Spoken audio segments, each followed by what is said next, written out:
Sobat Kreasi, welcome back to podcast Ruang Kreasi Komunikasi bersama aku Claudia Larasati yang bakal memandu acara kita hari ini dengan dua narasumber yang pastinya sangat menginspirasi nih teman-teman. Oh ya, buat teman-teman aku himbau yang lagi nonton di rumah untuk setelah nonton podcast kali ini sampai habis jangan di skip-skip. Kalian juga boleh nonton podcast di episode-episode sebelumnya karena di sana juga banyak banget informasi-informasi yang nggak bisa kalian, yang harusnya kalian ikutin juga tentang ilmu komunikasi. Nah hari ini tema kita adalah alumni sharing dan kita juga pastinya udah kedatangan alumni dari program studi ilmu komunikasi. Dengan pembahasan kali ini pastinya menarik banget dengan dua kakak ini. Oke, mungkin Sobat Kreasi udah pada kenal nih sama dua kakak ini dan familiar sama wajahnya juga namanya ya Kak. Terus juga aku mau langsung kenalin aja Kak Rima dan Kak Iqbal, selamat datang. Halo semuanya. Halo semua. Oke, karena kami cuman tahu nama dan juga kenal wajah, nggak afdol rasanya kalau kita nggak kenal lebih dalam kayak gitu. Kayak kakak sekarang hobinya lagi ngapain sih, terus juga kegiatan-kegiatannya apa gitu. Boleh dikenalin dari Kak Rima atau Kak Iqbal juga dulu. Kak Iqbal dulu. Ladies first. Oke. Halo semuanya. Jadi nama aku Rima Alsari. Aku alumni dari kampus Unlam dan jurusan komunikasi juga pastinya. Yeah. Angkatan 2014. Jadi aku udah lulus 1 tahun yang lalu 2019. Sekarang dalam setahun sih kemarin aku pergi ke Amerika sebentar karena dapat program di sana satu kali sama dengan Iqbal juga. Selain itu selama pandemik di 2020 aku lagi dalam proses untuk mengembangkan kelas aku, jadi ada program volunteer, jadi aku sukarela menjadi guru bahasa Jepang online tapi. Oke, Itu sih kesibukannya. yang kelas Jepang itu ya Kelas Kak. Jepang. Udah pasti teman-teman juga udah banyak yang tahu sih Kak. Sekalian promosi deh sekarang. Iya, biar followersnya nambah juga. Tapi udah banyak kan Kak followersnya, aku juga Lumayan udah sih, iya jadi lagi membangun lah biar semakin besar dan semakin bisa berbagi ke audiens online. Gitu. Silakan. Aku ya? Iya, Kak Iqbal. Oke. Halo semua, nama saya Muhammad Iqbal, alumni komunikasi juga, angkatan 2015, konsentrasinya PR. Baru aja sebenarnya selesai studi. Kalau ditanya kesibukan terakhir, sama kayak Kak Rima, baru balik dari US juga. Jadi baru balik dari US langsung lanjut supaya menyelesaikan studi di komunikasi, gitu sih. Jadi balik dari US langsung turun lapangan untuk menyelesaikan skripsi gitu. Oke. Berhubungan sama masalah pandemi ini juga Kak, kan kita udah sering banget kayak tahu semua orang pasti di rumah aja. Dan boleh tahu nggak sih kegiatan selama pandemi Kak Rima atau Kak Iqbal itu ngapain aja? Pastinya kayak bisa sharing sama teman-teman kayak gitu. Aku dulu ya Bal ya. Kayak Kak Rima dulu. Jadi kan pandemi kan panjang nih kelawanya, jadi aku agak bingung juga kemarin pas pulang dari US harus ngapain. Rencananya kan either mau kuliah lagi atau mau langsung kerja, tapi ternyata pandemik terjadi dan kayaknya rencana semuanya terganggu. Iya, kayaknya semua orang ngerasain hal itu juga. Benar, jadi waktu itu aku berpikir kayak gimana misalkan aku mau melamar kerja, tapi jadi aku mikirnya akan ada masalah nih misalkan nanti aku lamar kerja terus ada gap yang panjang di sana, aku harus bisa ngapain. Nah oleh karena itu aku benar-benar kembali lagi, jadi sempat vakum gara-gara ke Amerika kemarin kelas Jepangnya. Jadi aku pikir aku harus bikin sesuatu nanti yang misalkan aku entah itu ikut program S2 atau mau kerja, aku punya sesuatu yang bisa aku ceritain ke rekruter aku nanti. Itu sih jawaban konkretnya atas apa yang aku kerjain sekarang. Jadi at least adalah sesuatu yang bisa aku share ke masyarakat gitu. Selain itu sih aku nge-gym sih. Oke, iya sih, kayaknya kelihatannya emang aktif gitu nge-gym. Ya? Iya sih, jadi karena mungkin pandemik, jadi aku berpikir kayaknya harus bener-bener fokus ke diri sendiri dulu. Iya benar. Jadi memang ada gymnya aman kok, jadi buat teman-teman juga jangan ragu, di rumah juga biasanya bisa dikerjain sih. Aku yakin Iqbal juga olahraga sih sebenarnya kan Bal ya? Iya dong, pasti dong. Oh iya Bal. Olahragaholik soalnya. Gitu. Kalau Iqbal ngapain Bal? Kalau aku alhamdulillah kemarin balik dari US itu kan sekitar bulan September akhir-akhir tahun ya, dan dari bulan Januari 2020 itu sempat jadi license officer buat Duta Besar Rusia karena di hari itu ada Hari Pers Nasional. Kemudian setelah kegiatan itu selesai, langsung lanjut ikut kegiatan development and monitoring. Jadi ada semacam organisasi dari Jepang, mereka ngasih dana hibah gitu untuk pemerintah Kota Banjarmasin dalam melakukan kegiatan lingkungan kayak gitu. Jadi aku ikut sama mereka, jadi ada beberapa tim-tim ahli dari Jepang, dari Thailand juga. Karena aku memang suka berkecimpung dalam dunia lingkungan juga, jadi aku menggali ilmu baru aja gitu, khususnya masalah-masalah lingkungan yang ada di Kota Banjarmasin. Itu sekitar 3 bulan lebih. Jadi awal-awal tahun sebenarnya udah positif bahwa kayaknya tahun 2020 bakal seru banget nih. Tapi ternyata ketika Monef itu berlangsung, beberapa kegiatan yang udah dilaksanakan sebelumnya, direncanakan sebelumnya itu nggak bisa dilaksanakan karena kan ada protokol kesehatan gitu kan. Tapi tetap seru sih, gitu sih kesibukannya. Jadi kayak gitu masih seru walaupun banyak yang mengeluh nih ya Kak. Bener. Oke. Nah, selain itu juga aku mau tanya, kan kakak-kakaknya udah lulus nih ya, udah melalui sampai program S1 ini.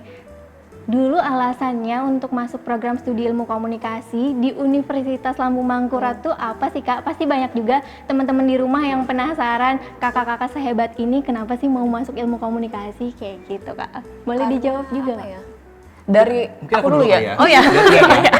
Jadi kalau Yang aku tuh lebih dulu muda. dari kelas 2 SMA itu aku udah mulai paham gitu passion aku di mana. Karena SMA aku dulu tuh SMA yang cuma ada jurusan sains doang, nggak ada sosialnya. Ketika naik ke kelas 11 berarti ya, itu bener-bener mata pelajarannya sains banget. Dan aku merasa kayak kok nilaiku tuh jomplang. Nilai sosial aku tuh tinggi banget, sedangkan yang sains tuh ya tengah-tengah lah gitu.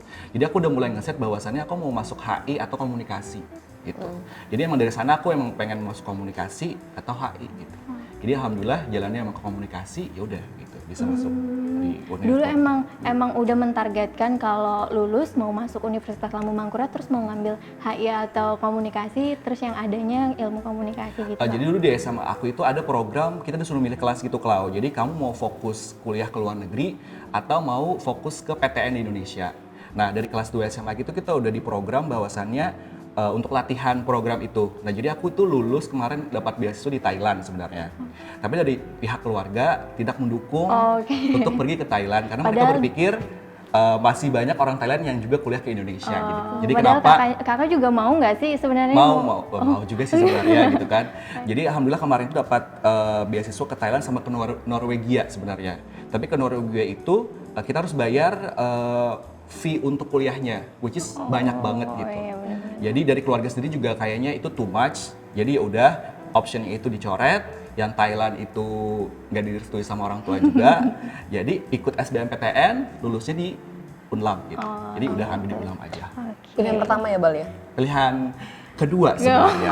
Yang pertama di mana tuh Kak? Yang pertama di Undip sebenarnya. Oh iya. Ya, Kak. tapi Ilmu karena komunikasi memang juga. komunikasi juga gitu.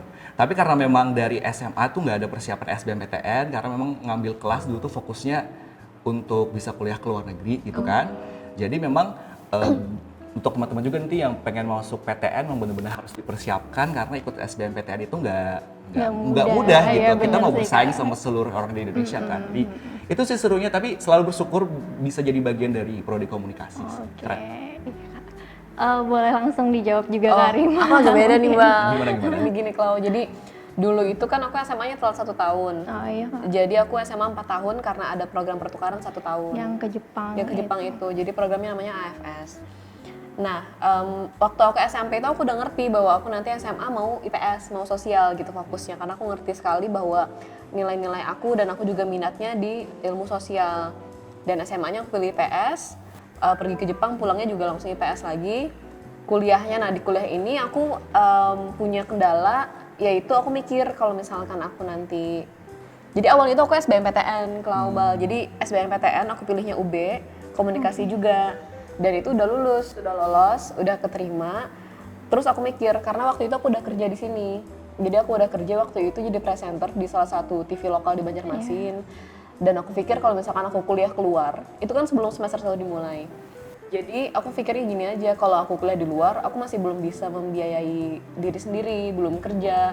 Terus juga harus dibiayai sama kakak aku kan, karena orang tua aku udah nggak ada. Jadi aku harus bergantung sama kakak aku aja. Jadi aku mencoba mengkritisi aja tuh dengan keputusan aku waktu itu, apakah ambil ini SBMPTN yang udah lolos di UB tanpa ada pilihan kedua ketiga, atau aku lepaskan itu, aku ikut mandiri Unlam komunikasi. Tapi aku bisa kerja di sini, bisa lebih aktif di sini, bisa ngambil kesempatan yang ada di sini juga. Nah, jadi itu kenapa aku lepasin yang UB di SBMPTN-nya dan ikut yang mandiri. Jadi buat teman-teman nih, aku masuknya mandiri.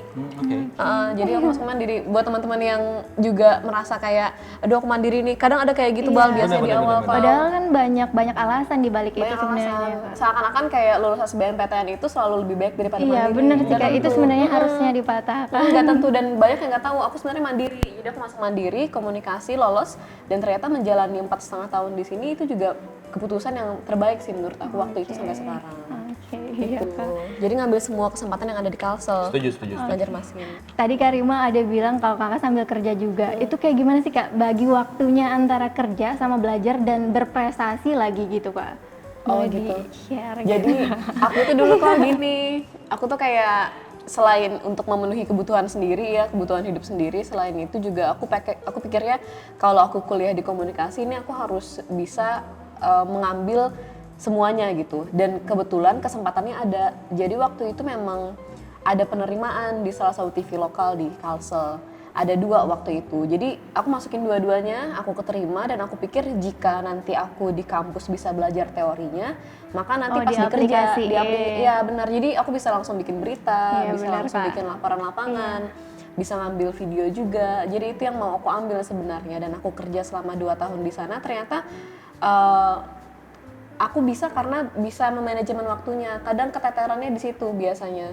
Cuman aku kayak bisa membaca prediksi gitu dengan diri aku sendiri kan. Aku kalau nggak terjadwal nggak akan bisa gitu. Aku nggak sesensitif itu. Jadi aku punya kalender di handphone yang memang ada alarmnya biar tahu. Misalkan aku kuliah dari jam 8 sampai jam 11 dan aku siaran dari jam 3 sampai jam 6. Aku harus tahu, karena misalkan aku nggak lihat kalender aku bisa bablas tuh di kampus seharian atau di kampus terus mau kemana gitu. Terus sih. itu dosen-dosen juga tahu Kak, kakak kerja di sejalur gitu sama program studi yang diambil. Kebanyakan sih tahu ya, karena Itu ada nilai plusnya nggak sih dari dosen wah, biasanya? saya nggak tahu nih gimana ya Bu ya. Karena saya pernah juga, aku juga pernah kalau ketemu sama beberapa dosen yang diundang ke studio aku. Oh iya benar. Waktu itu beliau mungkin belum kenal sama aku, terus aku sapa, permisi Pak, saya Rima gitu, saya angkatan 2014 komunikasi juga. Dari situ kenal, terus jadi semua dosen jadi tahu aku jadi kerja di situ juga gitu sih. Soalnya kita sama kerja juga ya Bal ya. Iya sama-sama. Tapi mungkin Karima lebih ke TV, aku lebih ke radio gitu. Oh iya bener Kak. Iya. Terus juga semua orang pasti udah tahu, maksudnya kayak teman-teman yang nonton juga sobat kreasi di rumah udah tahu kalau kakak-kakak ini udah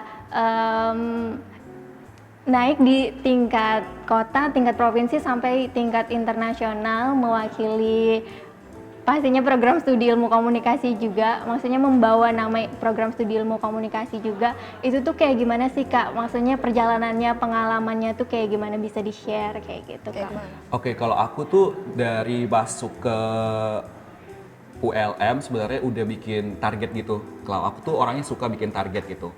Salah satu alasannya karena ketika kita mencapai target tersebut, ada sensasi yang enak ketika kita mencoret target tersebut. Iya benar, kayak gitu. udah Kayak alhamdulillah sampai. ini udah selesai gitu. Dan waktu itu aku memang menargetkan aku pengen ikut 2 program yang aku tahu. Pertama itu SEAP dan juga YC waktu itu. Nah, kalau ditanya perjalanan kayak gimana, jadi kalau SEAP ini aku memang sudah memantau sekitar 2 tahun karena aku ikutnya tahun 2018. Itu ketika semester 5 berarti. Iya, lagi Ya semester 5 ketika KKN ya benar. Nah salah satunya aku tuh look up sama Karima sebenarnya.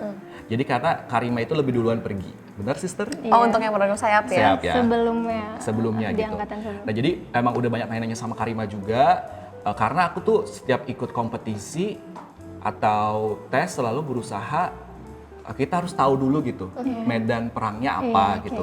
Jadi kita bisa memantaskan diri bisa ikut apa enggak. Karena menurut aku kalau kita benar-benar udah nyoba, ketika itu pun gagal, sakitnya nggak sakit banget gitu. Iya benar. Karena at least we try our best gitu.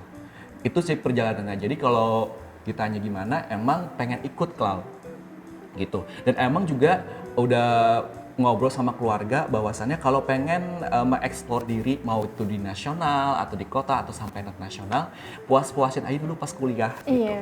Jadi udah punya bekal buat nanti pas lulus gitu. Karena kita nggak tahu kan masa depan gimana gitu. Jadi paling enggak kalau kita udah banyak kegiatan di kuliah, paling enggak ya bisa jadi obat dikit lah untuk meminimalisir rasa takut akan masa depan. Gitu. Ya nggak, Sister? Iya sih, benar. Mungkin teman-teman banyak yang nggak tahu kalau SEAP itu programnya apa. Jadi tadi boleh dijelasin sedikit tadi kayaknya, kayak Iqbal Kak. kan nyebutinnya ada SEAP 1, ada yang Waisili. Nah, jadi teman-teman yang SEAP ini adalah program dari Kementerian Pemuda Olahraga dan ini biasanya ada setiap tahun, kecuali tahun ini gara-gara pandemik ya. Gara-gara pandemi. Jadi programnya ini sederhananya adalah program dari Jepang gitu, terus mereka mau nyari teman ke Asia Tenggara. Jadi ada Jepang sama 10 negara Asia Tenggara termasuk kita ikut program pertukaran pemuda di atas kapal pesiar muter-muter.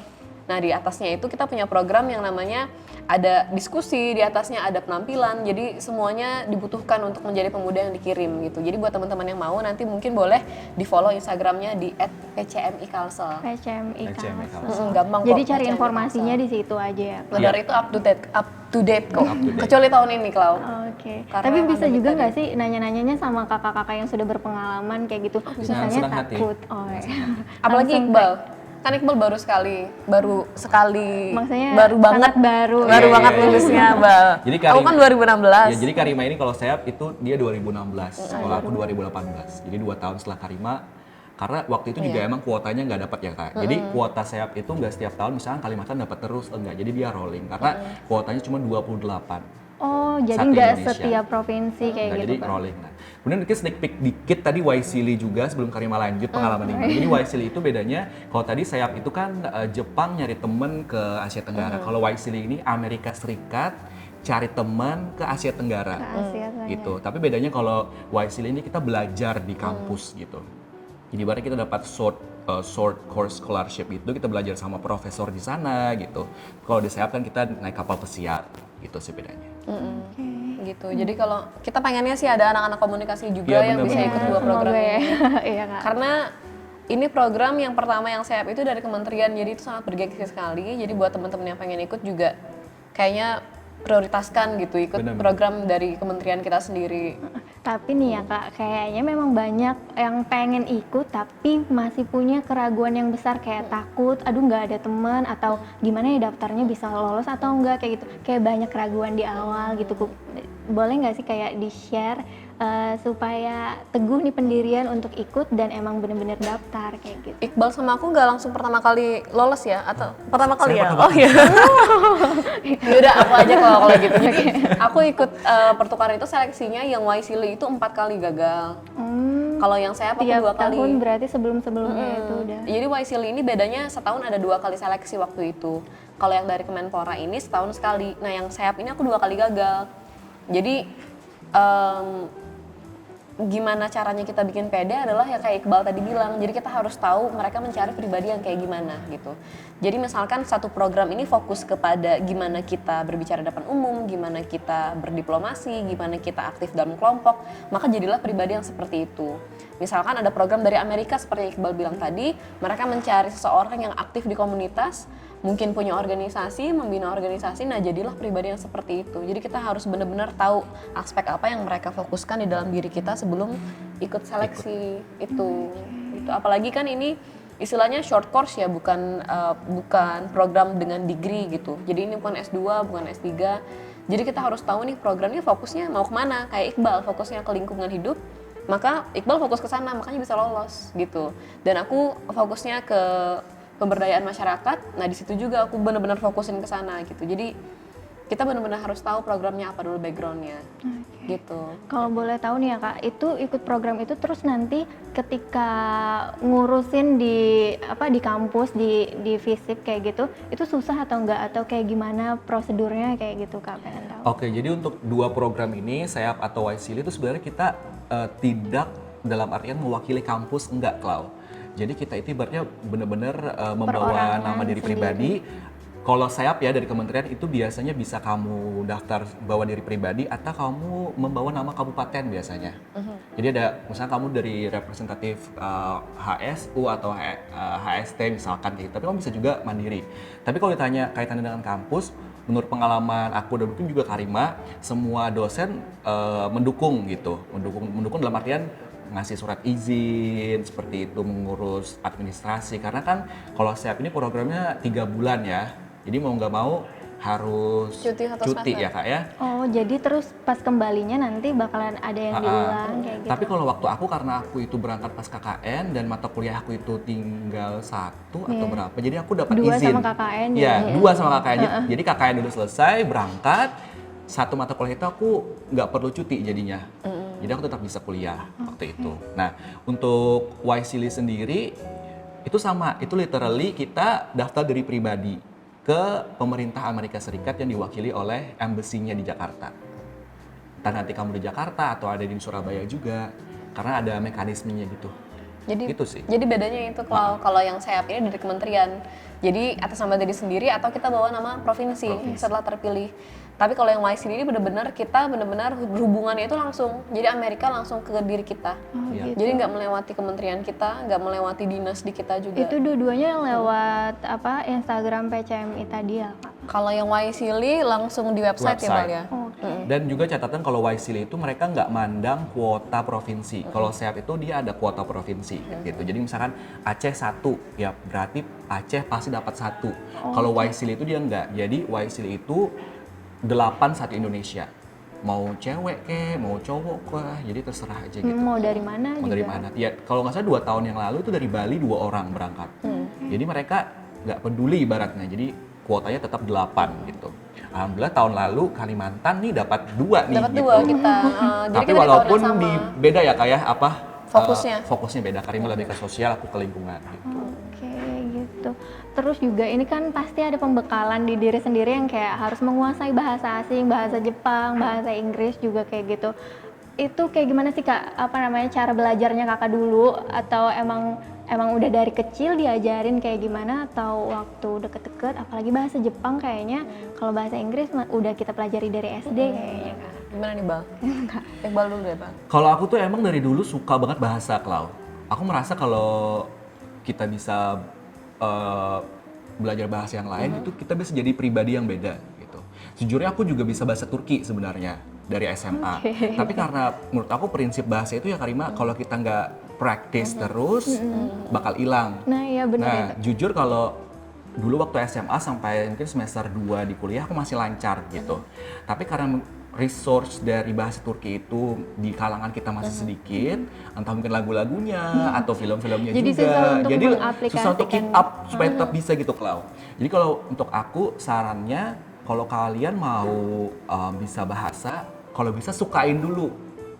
Kalau suka jadinya happy, jadi gimana ya? Jadi senang aja gitu. Kalau orang-orang tanya bahasa Turki kayaknya asing gitu ya. Kalau aku kenapa bahasa Turki itu mau belajar? Karena dulu di SMA aku itu beberapa pengajarnya itu dari Turki. Jadi ketika beliau ini ngomong bahasa Turki di hadapan aku merasa kayak orang bodoh. Oh, Karena aku nggak oke. paham Jadi apa yang mereka. tertantang nih Iya, ya, Kak. walaupun kita punya kelas Kak dulu, tapi nggak banyak seminggu itu berapa jam gitu. Jadi aku bener-bener mandiri nambahin jam belajar bahasa Turki supaya ketika beliau ngomong, aku paham gitu. Perasaannya kayak bego aja gitu Kak. Kayak, orangnya ngomong Oh apa itu gitu. jadinya tergantung diri sendiri. Iya, sebenarnya. jadi pertama suka, kedua cari motivasi aja gitu. Kenapa butuh belajar bahasa tersebut? Oke. Sesimpel mungkin sekarang lagi bahasa Korea lagi hype ya. Iya bener Kak. Mungkin kalau yang nonton suka drama, keselnya ketika nonton drama subtitlenya nggak ada mungkin. Iya. Kalau bisa bahasa Korea kan lebih mudah nggak sih? Gitu sih. Lebih dapat Jadi juga nggak usah- perasaannya. Iya. Benar-benar. Kalau aku gitu sih.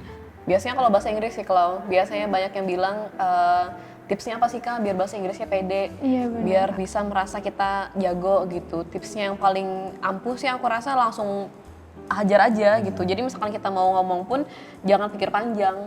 Jadi kalau misalkan mau latihan sama temen yang sama-sama belum bisa juga, ya coba-coba aja walaupun itu masih broken English, walaupun itu masih kayak setengah-setengah, walaupun kita masih kayak satu kalimat setengahnya Indo, setengahnya bahasa Inggris, tapi tetap latih aja gitu.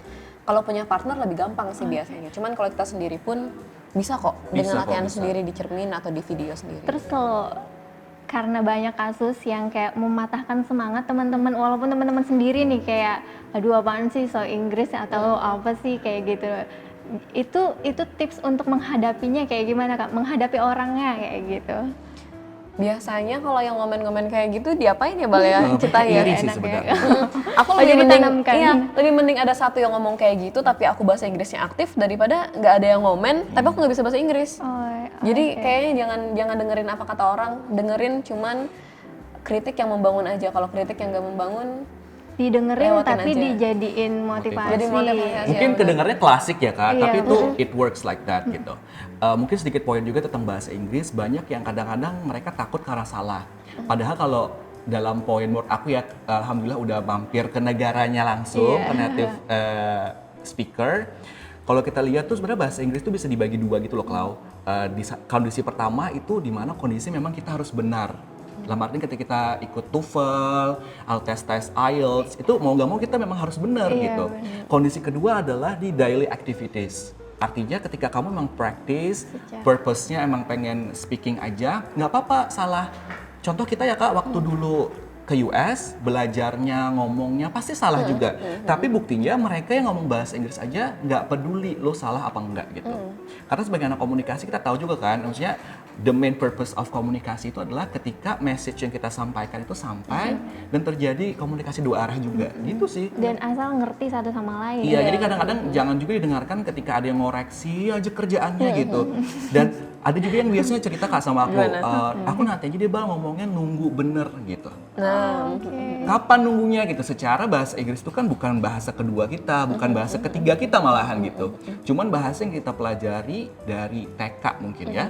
Gitu sih kalau menurut aku. Itu menurut aku poin yang penting sih, karena selama di US jujur nggak pernah ada orang yang mengkoreksi omongan aku gitu. padahal native speaker. Walaupun salah gitu. Dan native speaker loh Native speaker biasanya. juga gitu. Karena mereka juga nggak mikirin tentang bahasa Inggris kita, mereka mikirin gimana caranya diri saya mengerti apa yang Benar. orang ini Oh iya, bicarakan balik ke diri gitu. kita sendiri Mereka sebenarnya. nggak ada waktu juga dengerin grammar kita, mereka cuman intinya saya harus ngerti nih, aduh si Iqbal Apa ngomong apa nih, pesannya, kayak bener, gitu. karena mereka akan merasa kayak mereka juga harus respect dengan individu ini yang mencoba belajar bahasa mereka sebagai bahasa Benar, kedua. Jadi jangan takut aja yang kayak Jangan gitu, takut. bener. Biasanya. Tapi ya tadi poinnya penting adalah memang ada suatu kondisi tertentu yang memang kamu harus benar gitu. Jadi jangan juga karena mendengar podcast ini, ketika ada yang ngoreksi langsung, oh nggak perlu. terserah lah, lu dong, pede-pede aja Nggak gue. juga. Kalau lu pengen belajar TOEFL dan lain sebagainya, emang harus bener coy. Jadi memang harus gitu. Jangan nanti ya Kak, oh nggak usah dengerin gitu. Nanti TOEFL-nya rendah nilainya gitu, nggak mau belajar. Tapi sedikit sharing juga ya, kalau aku tes IELTS Bal di 2018. Nah kebetulan tes IELTS kan ada beberapa bagian, ada reading, listening, speaking, dan writing. Nah di pas speaking ini, kita tuh diwajibkan face to face sama native speaker. Kebetulan aku waktu itu yang ngetes aku orang Australia. Nah aku sadar sekali di saat aku speaking itu, di saat aku tes speaking. Jadi IELTS itu teman-teman poinnya dari 0 sampai 9 paling sempurna. Untuk menjadi standar S2 di negara yang berbahasa Inggris itu minimalnya 5,5. 5,5 udah bagus sekali. Nah, jadi pas aku speaking itu aku ngerasa kok grammar aku jelek, aku ngerasa aku gugup, gemeteran juga, kalimat aku tidak ada kalimat yang berat dengan pakai kata-kata yang kayak akademisi, tidak sama sekali. Tapi beliau tetap respect dan ternyata nilai aku 7,5 waktu itu. ya. Jadi waktu itu aku merasa kayak, oh ternyata nggak mesti kayak harus terstruktur, harus kayak pidato ngomongnya, tapi yang penting ini bapak ini bisa mengerti, aku bisa ngomong apa. Dari situlah beliau melihat gimana kemampuan speaking kita. Jadi asal lancar aja, istilahnya kalau simpelnya asal lancar aja, asal bisa TikTok dengan beliau sudah merasa oh ini speakingnya udah bagus, udah di atas 5,5 nilainya, udah bisa untuk belajar nanti di negara yang dia tuju. Seperti itu sih tipsnya. Mau ke negara mana sih? Ada sih, cuman ya itu tadi Bang, masih direncanakan. Oke, Kak. Ngulik-ngulik. Nah, terus ini kan Kak Iqbal katanya udah dari tadi ngomongin suka banget sama bahasa, udah dari dulu. Kan emang udah jadi duta bahasa nih ya Kak. Iya. Aduh, itu pengalamannya gimana Kak, boleh di-share kayak gimana?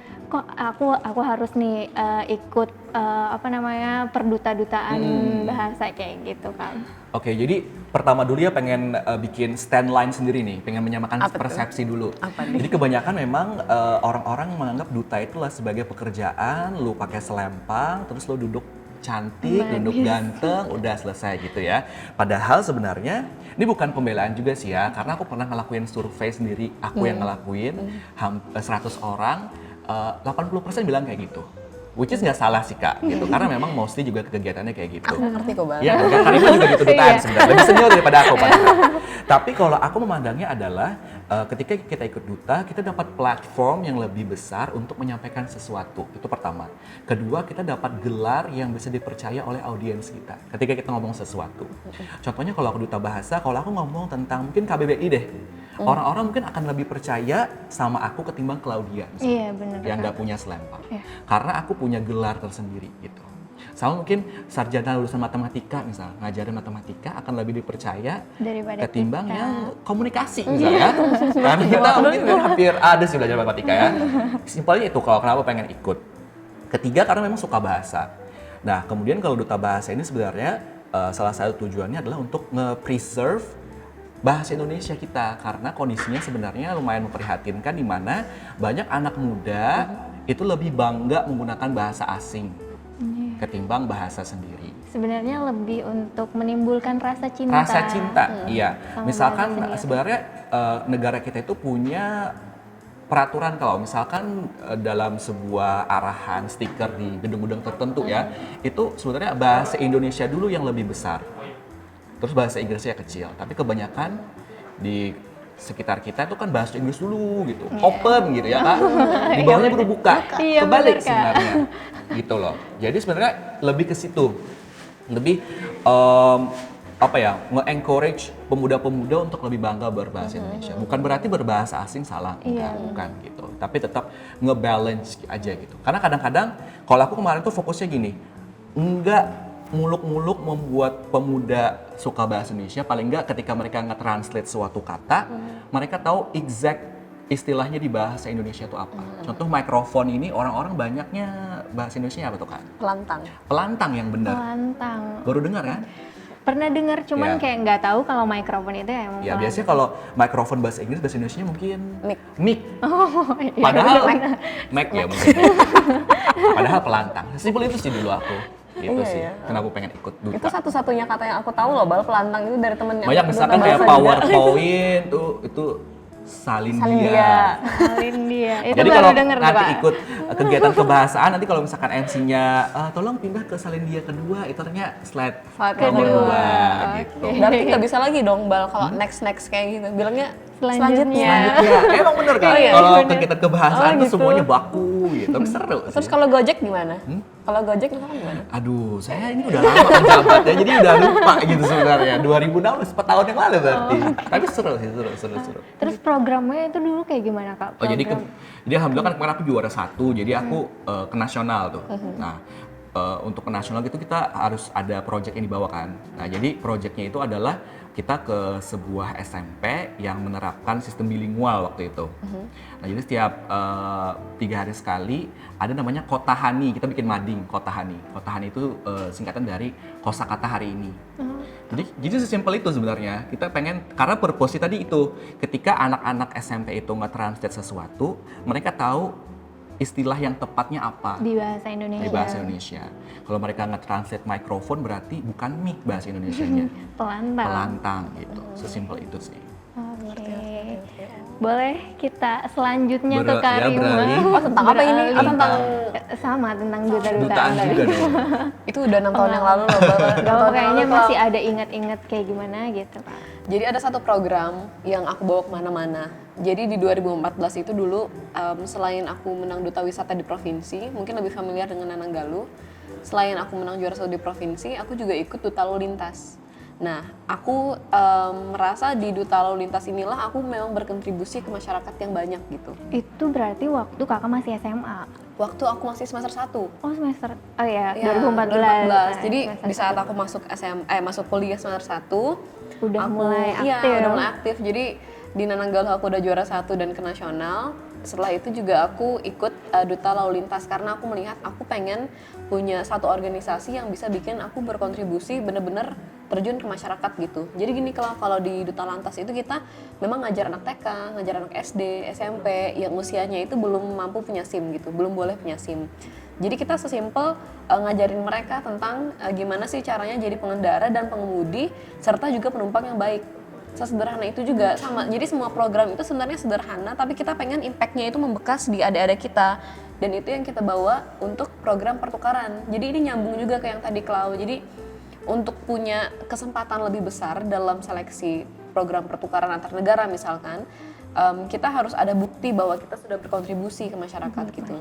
Dengan Iqbal yang punya kontribusi di lingkungan hidup dan bahasa, dengan aku yang kontribusi di bagian lalu lintas bersama Polresta Banjarmasin, itulah yang bisa kita bawa gitu di saat kita tes. Dan itu kita bilangnya udah nggak dalam hitungan bulan lagi kita kontribusinya, kita udah bilang dari 2014. Jadi aku bisa bilang di aplikasi aku kemarin atau di form pendaftaran bahwa saya sudah terlibat di dalam organisasi ini dan aktif selama 5 tahun. Nggak cuman ketika mau daftar baru nih mulai Baru aktif ikut, kayak gitu. iya benar. Sama kayak halnya misalkan ikut lomba kan harus bisa nari. Benar. Latihan lah Itu nari latihannya berbulan-bulan. Iya, latihannya Berbulan. udah dari lama. Atau ikut sanggar Ikut lah. sanggar. Aku ikut sanggar. Aku ikut sanggar Oh, iya, juga. Sanggar untuk nari. Nari. Jadi memang kita tahu gitu poin-poinnya apa. Misalkan ya kayak tadi kita nggak bisa nyanyi nih.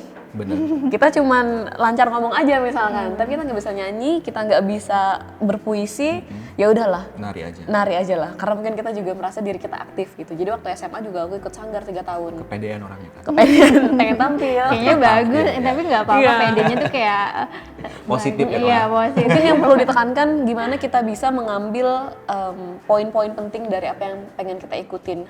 Hal itu juga terkait dengan misalkan kita di kuliah mau nilai yang tinggi ya, misalkan kita mau A dalam beberapa mata kuliah, maka pahamilah gimana caranya jadi dapat nilai A gitu. Gimana Misalkan, tuh, Sister? ya misalkan UTS ya harus bagus nilainya. UTS bagus ya. UTS UAS, nah terus dirinciin lagi gimana caranya biar UTS bagus, kerja kelompoknya harus bagus nilainya, gimana lagi individunya juga harus bagus. Jadi mungkin itu kayak best apa ya istilahnya project diri sendiri lah, gimana caranya kita bisa menganalisis bikin pola apa yang harus aku kerjain dari segi langkah besarnya dan langkah yang kecil-kecilnya. Kadang biasanya kebanyakan kita apalagi yang muda-muda kita punya mimpi yang besar gitu kan, dan kita tahu langkah gedenya apa, cuman kita kadang miss Lupa gitu langkah kecilnya apa. meninggalkan. Kadang kita menyepelekan sesuatu hal gitu, misalkan kayak ada PR atau ada tugas gitu kita yang padahal sepelekan. bisa membangun kita untuk mencapai target Benar. itu juga. Dan itu berlaku untuk semua hal sih ya, atas segala pencapaian di saat kita kuliah misalkan contohnya. Insyaallah. Begitu ya Bal ya. Mungkin sedikit poin tadi dari Karima. Gimana, Bang? Iya. Sebenarnya intinya kayak program saya Waisili karena dia itu salah satu nilainya juga di pengabdian kita kepada masyarakat itu bisa dianggap sebagai hadiah sebenarnya, Klau. Oh iya. Karena ketika kita mengabdi kepada masyarakat kita nggak digaji. Iya. Kita malah keluar tenaga, materi dan sebagainya. Nah, ketika kita ikut kegiatan seperti itu, kita dapat hadiah aja gitu, supaya tambah semangat. Gitu. Jadi ibaratnya reward buat Iya, buat diri sendiri. buat diri sendiri juga gitu. Karena istilahnya kan program di Amerika itu mau ngasih, kita punya duit nih, kata mereka kan, kita punya duit, kita punya univ yang menerima kalian, ya udah deh, kalian pergi deh belajar bentar deh, kalian kan udah kontribusi nih ke masyarakat kalian bentar nih, udah berapa tahun, ya udah ke Amerika bentar, gitu sih intinya Setuju. program dari Waisili itu. Oke Kak, karena udah panjang lebar di sini juga teman-teman ada yang pengen tanya, udah masukin pertanyaan-pertanyaan di question box yang kita buka kemarin dan bakal kita bacain pertanyaan-pertanyaannya. Ada beberapa pertanyaan, itu yang pertama dari Zaidan. Nih Kak, pertanyaannya tugas mata kuliah yang paling berat dulu waktu kuliah itu apa ya Kak? Apa Boleh tuh, Mbak? dijawab Kak? Kalau aku statistik Oh iya Itu ya, semester dua. 2. Jadi Kenapa tuh, Kak? memang kayaknya kebanyakan anak komunikasi itu tujuannya supaya menghindari matematika ya. Kayaknya emang kayak gitu.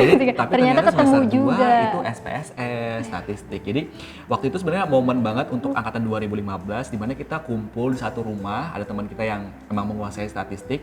Jadi rumahnya itu sampai halaman, Kak.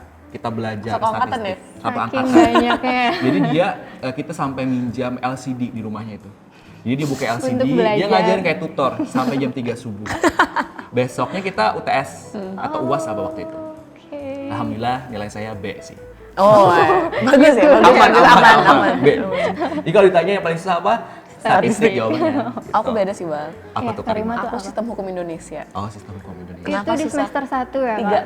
Oh, semester 3. SHI 3 karena Kenapa? apa ya? Kenapa jadi paling susah ya waktu itu ya? Karena karena aku waktu itu masih belum bisa memprioritaskan kuliah.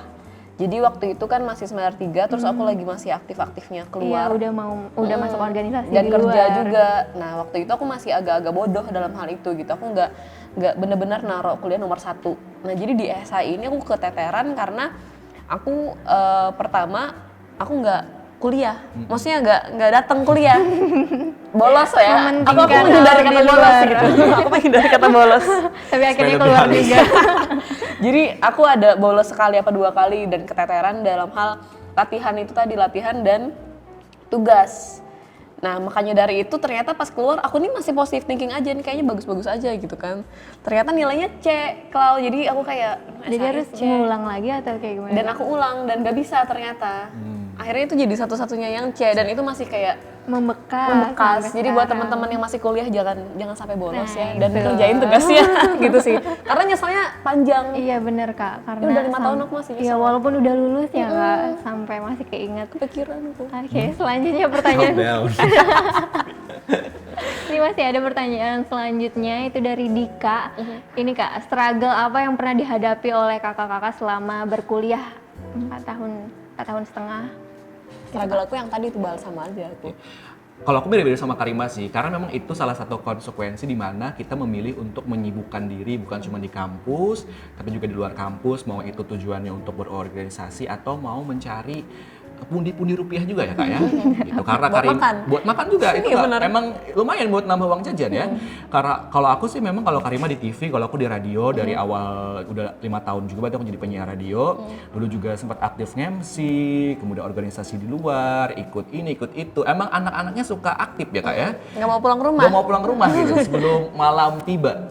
Jadi struggle-nya memang mengatur itu jadwal apa. Makanya kalau nggak tahu sekarang ya, kalau dulu itu kita maksimal 3 kali absen Iya, sama. di mata Di kuliah. setiap mata kuliah. Jadi paling enggak kita bisa memaksimalkan 3 kali itu ya Kak ya. Diambil. Pengambil Itu kayak cuti kan. Semoga cukup gitu ya Itu Kak kayak ya. cuti Kayak sebenarnya. cuti. Jadi aku kayak mikir, nih jatah aku ada 3 hari masih bisa bolos, ya udah aku ambil. Kayak bener-bener kayak. Tapi kayaknya Kak nggak asik Gimana? juga kalau kita nggak menyinggung ya kenakalan waktu mahasiswa juga. Oh, gitu. Ya. Kadang-kadang kita juga bisa nyuri-nyuri, kan ada biasanya dosen-dosen juga yang mempersilahkan kita walaupun kita telat gitu. Jadi itu sebuah anugerah juga sebenarnya. Kak. Ada dosen-dosen yang masih iya, mentoleransi. Jadi nggak apa-apa boleh masuk, itu salah satu momen yang seru juga sih. Walaupun telat masih boleh masuk gitu. Kendala aku satu aja sih, jarak sih sebenarnya Klau. Kakak iya, tinggal di bener-bener. mana ya? Rumah aku kan jaraknya 13 kilo dari sini. Wow. Jadi jarak itu yang pengen aku bener-bener apa ya, jembatani lah. Jadi dengan cara sesimpel aku harus tahu nih. Jadi aku dulu melakukan penelitian sederhana gitu. Jadi aku taruh stopwatch di handphone aku naik motor kan dari rumah, Berapa jalan alternatif ABC, yang mana yang paling cepet. Karena Jadi, aku pengen memanfaatkan waktunya. Oke, Gitu. bener. Jadi yang mana yang paling cepet gitu Bal. Mau tahu nggak hasil penelitiannya apa Bal? Oke, Bagaimana? Jalan yang paling dekat yang mana mau tahu nggak? Gimana? Lewat Pramuka Bal. Oh, oke. Tapi tetap jauh ya sis. Muter. Itu aja kendalanya Klau. Oke, jadi selama kuliah itu ya Kak. Terus ada juga pertanyaan lanjutan itu dari Amelia. Kak, dunia kerja kakak sesuai nggak sih sebenarnya sama ekspektasi waktu kuliah? Kayak ini mentargetkan ini nih, waktu lulus kuliah harus jadi ini, kayak gitu. Sekarang kayak gimana Kak? Kayaknya sih karena aku sih ya, karena aku belum full time juga kerjanya sekarang, dan sekarang aku lagi pengen terjun di dunia PR. Jadi aku benar-benar belajar ulang lagi karena konsentrasi aku kemarin adalah jurnalistik. Dan yang aku kerja selama di TV kan aku 2 tahun 3 tahun juga dunia jurnalistik juga gitu. Cuman sekarang aku berpikir aku pengen pindah sedikit ke public relation. Jadi memang benar-benar harus belajar lagi sih. Dan kalau dibilang sesuai nggak sesuainya, melihat dari pengalaman aku siaran kemarin, dan memang sesuai sih. Jadi saling mendukung gitu, saling bergandengan tangan, yang mana kuliah aku udah membekali aku dengan teoritisnya, sehingga di tempat kerja juga aku memang benar-benar bisa dibilang dalam tanda petik lebih jago lah daripada teman-teman yang backgroundnya bukan komunikasi gitu. Karena kita udah dapet teorinya juga. Benar, jadi atasan kita juga dan produser kita juga mengerti gitu bahwa oh nih Riman yang anak komunikasi nih, yaudah dia aja yang bikin beritanya, yaudah dia aja yang siaran langsungnya gitu. Jadi memang ada privilege-nya sebagai kita yang sesuai dengan jurusan gitu. Jadi teman-teman yang di komunikasi juga jangan takut ya pengen masuk ke dunia yang linear dengan ilmu kita, karena banyak kok dan privilege-nya juga banyak gitu. Iqbal juga pasti merasakan hal yang sama. Benar-benar setuju. Boleh kayak Iqbal lagi langsung. Kalau aku jawabannya sejauh ini sih sesuai ya Kal, sejauh ini gitu. Tapi Siaran ya. siaran gitu juga, kalau PR kan banyak tuh kegiatannya kayak misalkan kerja sama-sama brand, hospitality. Nah sejauh ini juga aku emang suka entah di organisasi atau juga karena kan kalau jadi penyiar radio itu aku juga nge-handle beberapa program gitu. Kayak misalkan ada yang kerja sama brand-brand makanan, itu seru banget tuh, atau nge-handle talk show sama orang-orang ya penting lah kayak gitu. Jadi emang sejauh ini sih sesuai. Mungkin untuk kedepannya insya Allah tetap sesuai lah gitu. Yang paling penting sih prakteknya sih Praktek, kayaknya. Jadi di kerjanya kita praktek, di kampusnya juga kita udah dapat teori dan juga prakteknya. Jadi kayak Klop. udah kuat banget tuh, udah klop banget. Jadi banyakin praktek di kampus juga kalau misalkan belum punya kesempatan untuk bekerja di luar kampus. Oke, itu aku juga mau tanya. Tadi Kak Rima juga bilang kalau banyak anak-anak ilmu komunikasi yang sebenarnya lulusnya ilmu komunikasi tapi kerjanya agak melenceng gitu. Maksudnya beda sama program studi yang dia ambil kayak gitu. Itu tuh sebenarnya karena apa sih Kak? Kurang pede atau kayak gimana waktu kuliah? Kurang dapat ilmu atau kayak gimana sih? Biasanya kesempatannya sih ya Bal ya. Iya, karena kadang-kadang idealis itu bagus ya Kak. Idealis bagus, tapi ketika kita lulus kuliah ada banyak faktor yang berpengaruh gitu dalam mengambil pekerjaan gitu. Kata orang kan ada 3 hal yang nggak bisa kita dapatkan dalam satu pekerjaan gitu. Ketika mungkin pekerjaannya sesuai passion, financially supportnya oke, terus environmentnya oke gitu. Kadang-kadang kita harus mengorbankan salah 3 ini gitu. Entah mungkin Cuman bisa ngambil 2 ya Kak, 2 gitu. maksimal. Entah nanti kalau misalkan kamu kerja sebagai jurnalistik atau apapun sesuai komunikasi, tapi somehow you need more financially support gitu. Ya udah berarti kamu harus ngelepas jurnalistik dulu gitu. Entah itu pindah ke swasta kah yang bukan media Atau bidangnya mungkin beda atau sama bidang sekali ya beda. Kak ya. Cuman gitu. untungnya kan kita ada komunikasi, ini ilmu yang sangat fluid ya, jadi kita bisa bergabung Benar. kemana aja gitu. Iya, Jadi benar, fleksibel. penerapan ilmunya juga bisa kita terapin di mana aja Iya. gitu. Itu salah satunya kita juga kenapa memilih komunikasi mungkin ya Bang. Benar. Karena mudah nyempil di mana-mana gitu. Nyangkut aja kayak gitu. Jangan takut jadinya kalau masih belajar di sini ya. Banyak kesempatan yang terbuka. Oke, ada pertanyaan selanjutnya nih Kak, dari Salma juga kepo. Kak, gimana sih caranya untuk kakak deal with the failure, Kak? Gimana tuh Kak? Aku dulu ya. Boleh dijawab ya, Kak Rima. Kegagalan aku adalah yang tentang apa nih kegagalannya dulu? Tentang kuliah kah? Yang masih Banyak kegagalan ya sih. Banyak, aku masih milih nih gagal yang mana, Kayaknya gagal yang utamanya yang pengen gagal orang percintaan tahu. ya. Boleh bukan juga. ya? Oh, boleh Kak. juga. Tapi kayaknya lebih ke masa kuliah tuh kayak gimana Kak? Kegagalan di saat kuliah itu aku pernah satu mata kuliah Yang SKI tadi bukan? bukan SKI. Yang lain. Aku lupa deh mata kuliahnya apa, tapi mata kuliah komunikasi. Sama juga, gagal juga gara-gara aku bermasalah hal perizinan. Aku terlalu so aktif dulu. So aktif dalam hal nggak memprioritaskan kampus gitu. Jadi sampai nangis-nangis di kelas di depan dosen. Dan aku ngerti nih kalau misalkan aku kayak gini aja, nggak memperbaiki keadaan, nggak memperbaiki hubungan juga, aku bakal kayak gini terus nih selama 4 tahun ke depan gitu kan. Jadi aku benar-benar menganalisis masalahnya di situ, dan kegagalannya ya di situ tadi aku jadi nggak enak sama pengajar kita, salah satu pengajar. Cuman setelah itu aku cari nih solusinya kayak gimana nih, pokoknya solusinya aku harus baikan nih sama beliau gitu kan. Jadi aku cari solusinya dan aku nggak malu untuk melakukan itu gitu, untuk resolve solusinya. Jadi benar-benar memang harus dibantu teman-teman juga, harus konsul juga teman-teman kita yang mendukung kita. Aduh gimana nih, aku punya masalah dan gawat gitu, harus diapain. Dan juga disupport teman-teman, juga aku juga nekat juga, dan akhirnya bisa teratasi gitu, dan ternyata tetap bagus gitu, tetap bagus hubungannya, nilainya juga tetap bagus. Cuman itu salah satu kegagalan yang benar-benar aku takutin sih, dan aku takutin waktu itu, dan salah satu yang besar juga. Tapi sekarang sudah bagus ya. Sekarang udah bagus sekali, udah bagus sekali. bagus. Iya. Jadi teman-teman juga selain harus fokus ke nilai, juga harus fokus juga ke hubungan dengan teman-teman dan juga pengajar kita. Oke. Kayaknya itu kuncinya selama kuliah ya Kak? Kunci penting loh itu. Kunci penting, setuju. Iqbal gimana Bang? Selanjutnya Kak Iqbal. Kalau aku jujur nggak tahu kalau selama kuliah, karena kalau diingat-ingat alhamdulillah selama kuliah itu lancar aja. Nggak ada gagal-gagal Nggak ada gitu ya? gagal, nggak ada kata-kata yang benar-benar oh failure in my life gitu, nggak ada. Tapi yang benar-benar jujur, sampai jatuh gitu ya, tapi Kak? karena memang belum ada, jadi takut Klau, jujur gitu. Takut. Belum ada pengalaman. Iya kalau ditanya kegagalan. selama kuliah Kak failure apa? Nggak ada sih alhamdulillah sejauh ini. Temen gitu. kuliah ngerjain kelompok semuanya ngerjain gitu. I think it's not a really big failure sih Kak gitu. iya. Jadi Perspektif masih sih ya. bisa perspektif dihadapi. gitu. Jadi pastilah kalau di kerja kelompok ada yang ngerjain satu orang, sisanya apalah. Gitu. Tapi menurut aku sih fine aja ya. Jadi itu jadi semacam cerita masa-masa kuliah gitu. Jadi kalau ditanya failure apa, saya juga takut sebenarnya gagal ya. Jadi saya sejauh ini sih alhamdulillah nggak ada kayak gitu. Jadi Ya, syukur ya, Kak. mudahan aja ya Kak. Kalau gagal nggak gagal-gagal banget gitu. Oh iya, gini Klau, jadi dulu tuh aku ambisi banget jadi lulusan terbaik dari semester Iya 1. kan tahun 2019 akhirnya Nah, itu terrealisasi ada cerita ya. tapi itu ada Kayak cerita gimana kalau di tuh, balik Kak? itu. Jadi semester 1 itu aku udah ambisi nih. Terus ada bermasalah kan, sok-sok sibuk dan lain-lain. Terus IPK aku jatuh. Waduh udah kayak gak bisa lagi nih. Dan aku udah lepas itu Bal. Kalau aku udah lepas target itu semuanya, ditambah aku siap aku cuti juga, kayaknya cuti nggak bisa jadi lulusan terbaik aku pikirkan. Jadi gimana pun caranya aku memperbaiki nilai, gimana caranya juga aku mengulang mata kuliah yang nilainya rendah, nggak akan dapat juga gitu. Dan aku udah lepas gitu. Aku bukan seorang yang kayak punya ambisi dan itu kayak gila-gilaan aku kejar. Jadi aku udah lepas target itu dari semester 1. Ternyata pas 2019 kebetulannya temen aku yang IPK-nya lebih tinggi dari aku tuh udah lulus duluan, udah wisuda duluan gitu. Karena aku cuti.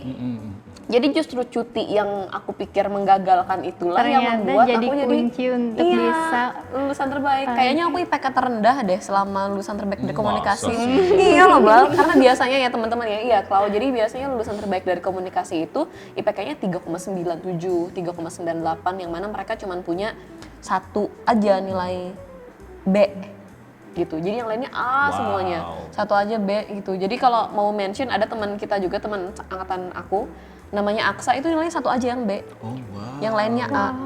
Beliau ya, biasa ya. Kalau aku banyak yang B, cuman satu aja yang C gitu. Alright. Tapi karena itu tadi, jadi aku justru karena di saat kita nggak mengejar mati-matian, di saat kita cuman santai aja, menerima aja, di saat mungkin kalau orang bilang itu memang kesempatannya ada dan memang waktunya tepat, ternyata ya ada aja gitu, dan aku bersyukur aja diberikan itu gitu. Jadi itu bukan sesuatu yang harus kita sampai gila-gilaan mengejar dan sampai kita menghabiskan seluruh tenaga kita gitu. Santai aja, enjoy aja. Itu juga jadi poin penting sebenarnya kalau menurut aku ya. Bagus kayak Karima, dia udah punya target apa yang pengen dicapai setelah lulus kuliah gitu. Jadi ketika menjalani aktivitas kuliah kita nggak blank-blank banget gitu. Sama halnya ketika kita memang nggak ada niatan buat jadi wisudawan terbaik, maksudnya yang slow aja. Iya, bener. It doesn't mean it is bad, enggak. Kayak aku memang nggak ada targetin kayak I have to be cum laude misalnya, nggak ada gitu. Jadi ketika ngobrol, aku sering sharing sama Karima, beliau juga senior gitu kan. Jadi ketika beliau dapat apa, nggak ada getaran dalam hati kayak iri Aku harus kayak gitu atau juga. apa, karena memang masing-masing. itulah menurut aku salah satu pentingnya kita punya set sendiri-sendiri gitu. Iya. Karima punya ini, aku punya ini gitu. Jadi emang ya udah sih, itu penting juga gitu. Kalau nggak pengen bikin juga ya nggak apa-apa juga sih, ya terserah itu pilihan juga. Dan goals itu tergantung kita gimana bahagia menjalaninya. Iya, bikin bener, standar bener. di diri kita sendiri aja, jangan orang lain. Dan kayak sesederhana cuman target aku nih harus misalkan mata kuliah ini minimal aku B deh. Enggak. Di saat kita udah dapat goals yang itu untuk diri kita sendiri, kita udah puas, kita udah bahagia, itu udah oke gitu. Yes. Walaupun orang menilainya mungkin alah cuman B Apa, doang. iya, Itu bener. nggak masalah, yang penting kita bahagia menjalaninya gitu. Bener, Sesederhana setuju. itu aja. Oke, terima kasih banyak Kak Iqbal dan Karima. Terus juga aku mau, karena kita di penghujung acara nih, mau kasih closing statement gak sih Kak buat teman-teman Kayak Iqbal sobat dulu. Karima dulu. gitu. Aku mau mikir sobat dulu. kreasi dia. Closing statement ya, oke. Iya Kak, yang bisa memotivasi dan menginspirasi. Sebenarnya dari tadi udah menginspirasi banget sih menurut aku ya Kak pribadi. Langsung aja Kak. Apa ya, oke. Merumuskan sebentar, oke. Teman-teman yang masih kuliah sekarang ataupun yang udah lulus, Claudia juga termasuk, yang mendengarkan, yang menonton, kita harus merasa diri kita cukup untuk diri kita sendiri. Kita harus merasa apa yang kita lakukan adalah kebahagiaan untuk diri kita. Orang lain boleh memberi kita kritik, orang lain boleh mengomen tentang hidup kita, boleh mengomentari seluruh apa yang kita lakukan, tapi kita yang mengerti diri kita sendiri, kita yang tahu kita bahagia atau tidak. Sehingga lakukanlah semuanya sebagai versi terbaik diri kita, tapi jangan lupa juga membahagiakan diri sendiri. Sesederhana kegiatan apapun, yang penting itu membahagiakan, maka lakukanlah. Wih, emang anak komunikasi ya. Hebat. Jadi versi terbaik dari Iya, diri ini kita. rekamannya kan nanti aku minta nih yang bagian Langsung ini. di-cut ya, Langsung Kak. di-cut, gitu. Aku juga minta ya, dan lancar tadi. Padahal ini nggak ada skrip ya kak ya? Nggak ada lancar. Belum dipersiapkan juga dari tadi sebenarnya. Kalau aku sih orangnya emang nggak bisa yang ngerangkai kata kayak Karimah tadi. Tapi menurut aku yang paling penting selama ini khususnya kuliah, menurut aku kita kadang-kadang mikirin omongan orang mulu, padahal yang ngomong nggak mikir. Iya. Gitu, mikirin omongan orang mulu. Lo Iya, kok bener, statistik Kak. B sih, lo apa gitu. Padahal dia juga ngomong nggak mikir sebenarnya. Kayak spontan Spontan aja. doang, kita mikirin aja. Apalagi memang ada tipe orang yang kayak gitu kan, kayak yang mikirin terus. Kedua, aku lupa ini kreditnya ke siapa, tapi ini jadi aku sebenarnya nggak pernah termove dari sebuah quote sebenarnya, nggak pernah. Apa tuh, Kak? Tapi ini menurut aku sangat keren sih. Ini quote-nya lupa exactnya kayak gimana, tapi intinya kayak gini. Kalau kita merasa diri kita itu berlian, ditaruh dimanapun, orang bakal nyari gitu. Mau ditaruh di bak sampah kek, di atas gunung kek. Karena gitu. bakalan tetap berharga. Ya, mungkin klise ya, tapi somehow ini yang memang quote yang kepake sama aku gitu. Karena kadang-kadang kalau lihat postingan Instagram orang ada quote apa gitu kan, aku nggak pernah termove loh Skip Kak. aja Kayak kali. oke, skip. Tapi nemu ini dari kapan tahu, ini keren menurut aku Kak gitu. Jadi memang konsep diri aja sih Kak, enough gitu. Itu sih Kak. Oh, yang terakhir sih buat teman-teman, ada juga quote satu Bal yang aku pegang dari aku SMP. Jadi di saat aku punya musibah atau apapun gitu, atau aku kesepian gitu, nggak ada punya orang tua di rumah, aku cuma sama kakak aku aja. Ada satu quotes yang aku bawa kemana-mana. Jadi isinya adalah a bird sitting on a tree is not afraid of the branch breaking because her trust is not on the branch but on its own wings. Jadi burung yang bertengger di ranting itu nggak takut rantingnya jatuh atau gimana dunia memperlakukan dia, karena dia punya kepercayaan kepada sayapnya sendiri. Jadi harus jadi mandiri dan harus bisa menginspirasi. Keren Itu banget aja. sih Kak Rima dan Kak Iqbal, itu bener-bener kayak membangun, apalagi sobat di rumah yang lagi nonton ya. Oke, seru banget tadi bincang-bincang kita di podcast Ruang Kreasi Komunikasi pada episode dengan tema alumni sharing kali ini. Terima kasih banyak buat Kak Iqbal, Kak Sama-sama, Rima. Mbak. Senang sekali bisa bertemu sama kakak-kakak orang-orang yang hebat banget menurut aku. Dan terima kasih juga buat sobat kreasi yang ada di rumah yang sudah setia nonton podcast kita kali ini sampai akhir, dan nantikan episode-episode selanjutnya podcast Ruang Kreasi Komunikasi. Dan jangan lupa untuk like video ini, terus komen di bawah, dan juga jangan lupa untuk subscribe YouTube channel kita Komunikasi ULM biar sobat kreasi bisa update terus tentang podcast-podcast kita selanjutnya. Sampai ketemu sobat kreasi di Ruang Kreasi Komunikasi. Dah. Bye.